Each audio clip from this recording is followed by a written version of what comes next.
Hey, so before we get into the videos, I want to mention a couple things. These last two videos I've posted, they've done better than any other two videos I've ever posted in terms of getting subscribers and watch hours and views. Here's a 78% more in the previous 28 days, 1,000% more subscribers than I've had in the previous 28 days. And the difference between these last two videos as opposed to the other ones is I've been asking for subscribers in the beginning of the videos. So I thought it was worth to mention in pretty much all of these that if you go to these video analytics, you can still see 98% of you people are not subscribing to these videos.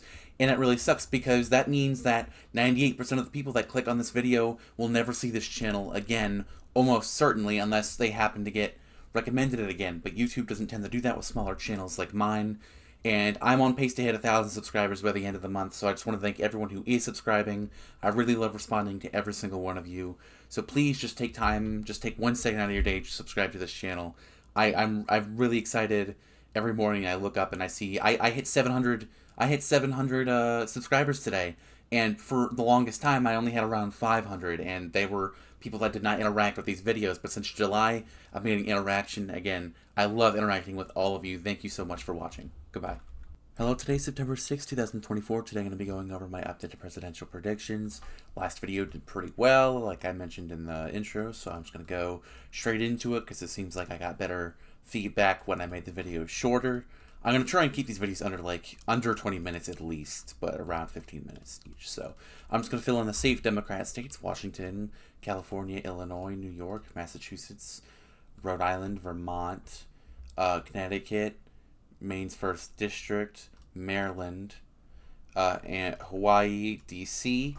And if you're wondering what I classify as a safe state or not, if you haven't been on this channel before, that means 15 points or more of a win. So if Kamala Harris wins Illinois by 20%, she'll probably win it by a little bit less than that. But if she won it by 20%, then that would be a safe Democrat win. So if you want to know what classifies as likely, that would be 7 to 14.9%, so 53 to 46 or something like that. That would be a 7-point win, which would be a likely state. Anything between 2 and 6.9% is a lean state for me, and anything under 2% is a tilt state. So a lot of people won't see that, but that's what I like to clarify to people who are already here at this point. Safe Republican states: Idaho, Wyoming, Utah, Montana, North Dakota, South Dakota, Oklahoma, Arkansas, Louisiana, Alabama, Mississippi, Tennessee, Kentucky, West Virginia, Indiana, Missouri, Nebraska at large, probably Nebraska's 3rd. That might be it for 15-point states, I think. That's what I'll do. And so that leaves an interesting map here because a lot of people say anything that's not safe is something that would be argued as a competitive state, but obviously we know Kansas isn't a competitive state. It's just closer than the other red states, and it likely won't be a blue state until like 2036 or something like that. Because, I mean, if you keep up at all, it is trending blue pretty fast. Same with Nebraska, but obviously these states aren't going to go blue for a long time. They're still heavy red. So I'll just fill in these states that I think are basically safe, but don't fit the technicalities. So Kansas, Nebraska's 1st District, South Carolina, Alaska, Oregon for Democrats, New Jersey and Delaware. You could argue Maine at large is basically safe at this point. I'm not going to. So those are the states that won't really be competitive at all. I say double digits at the very least. I am going to add a new safe state today for Democrats. I am going to say they're going to win Colorado by 15%. I think that Colorado's politics much more align with the popular opinion of big policies like price gouging and Lauren Boebert. I'm sure does not help Republicans here, and obviously Colorado was the biggest likely state for Democrats, like by margin. They won it by rounding to 14%, so only 1 point off, and it pretty much shifts blue every year. Jared Polis won here by like 17%. I believe Michael Bennet won here by almost 15% as well. It should be around 16% of a win for Harris here. That's what I'm going to have her winning by 15.5%, 16%. But if she wins it by only like 12, that's also understandable. She'll definitely win it by double digits, probably. So we'll see about that. I'm also going to put New Mexico and Virginia as pretty likely for Democrats as well. Those are like second tier likelies where they're more competitive, but I'm not going to say they're 100% guaranteed to go to Democrats. Like, there's obviously a chance Republicans go and carry Virginia. I don't see it happening, but it's definitely possible. So second tier of likely states for Republicans, I'm really only going to do. Oh yeah, I could add New Hampshire and Maine at large with New Mexico and Virginia. I think that's I'm going to go with Minnesota as well. I think Harris is going to win here by 8%. Let's say 8.23%. Let's go with that. I obviously that sounds really exact, and if that ends up being correct, that's going to be crazy. But I might as well guess a margin if I'm going to guess at all.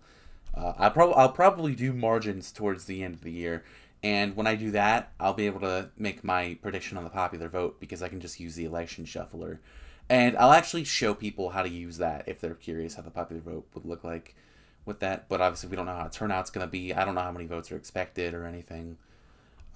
So yeah, I'm gonna give Ohio and Iowa likely Republican treatment. If you're a Democrat and you think Iowa and Ohio is in play, it's really not. But the rest of these states is where it gets really interesting because these are the main states. I usually put Florida as likely. Today's going to be the first election. I move it down to lean. Now, that doesn't mean I think Florida's in play. I absolutely think Florida has 0% chance of being... Okay, let's say a 5% chance of being a Democrat state. There's obviously it's technically possible, but it shouldn't happen. And I've pretty much the most of my feedback from Democrats that have been critical have been me writing off Florida and Texas, and I think Texas is more likely to go more likely to go Democrat than Florida is at this point. Like, Texas is shifting blue while Florida's shifting red. Democrats are losing support among Hispanics. They're going to do better than they were with Biden as of right now. But yeah, I'm also going to give Trump lean likely treatment in Maine's 2nd district and Texas. Poll came out today. YouGov had him up only 3 in Texas, which is within margin of error to lose the state. And obviously, if he loses Texas, he has basically no path. I mean, technically he has a path, but that would mean Harris can't win any of these 7 states at all. She would not be able to win a single one, including Nevada. And let's be honest, if she wins Texas, she's going to win pretty much all the... Actually, I'm going to say if she wins Texas, she's winning all these states. So, but I don't have her winning it right now. It's lean. I might be able to move it to tilt at one point. It depends. She might crush the debate. We'll see. If she loses the debate, I think she's kind of screwed. I'm also going to move Nebraska 2nd. We're going to keep it as lean, actually. I was thinking about changing it to likely, but I'm going to keep it as lean, and that makes this 226 to 219. And this is where a lot of my changes come in. But I only changed... What did I change? I changed 1, 2... I only changed 3 states today. Let me try to think. No, I changed 4. I changed 4 classifications. I moved Florida down to lean. I moved Colorado up to safe. I'm moving Nevada up to lean if it was not already. I'm a lot more confident in Harris's ability to win Nevada than I was about a month ago, where I had Trump winning the state regardless of Harris's victory that I had her winning at the time. She really needs to win Nevada, because if she does lose Pennsylvania, then she would only need to win Georgia or North Carolina, because that would outdo the electoral votes that she would lose in Pennsylvania. And I guess I'll get to this now. Wisconsin and Michigan, if you haven't seen, Trump's not spending money here. He's not visiting here as much as he is pretty much any other states. He spent like $5 million on average in every swing state besides PA and Georgia. Those are the only 2 states that he spent more than $10 million in. And what I mean $10 million, he spent around $40 million in Pennsylvania and Georgia alone, at least as of now up until Election Day. But he spent less than like $8 million in Wisconsin, Michigan, Arizona, Nevada, North Carolina, Florida, and Texas. He's not spending any money in any of those states. He's only spending money in PA and Georgia. And that's really surprising, and that's why I made this title today, is I'm giving Harris North Carolina. As of right now, obviously we'll see how it narrows up. She is barely losing in almost every poll by 1, maybe 2%, but I've also seen her up in several North Carolina polls. And if Georgia was a hint at anything in 2020, that would mean that Democrats might finally break the barrier that they can never quite seem to break in North Carolina. Uh, they are due for a good midterm if they actually get out of these of the election with the House and Harris having the presidency. They might actually flip North Carolina's Senate seat as well in 2026, as along with Alaska, assuming Peltola wins. I'm assuming Peltola will win her House seat and then run for Senate. I don't really know. No one really knows, but that is something that they have had internal polling about, and they're debating about Peltola running for Senate. I don't know if she'll caucus with Democrats or not, but she probably will. But I let's get to these. These are the three interesting states that are left. Pennsylvania, I'm still giving to Harris. I've seen a lot of arguments. I saw someone today say, "Oh, like Democrats are acting like they don't even need Pennsylvania."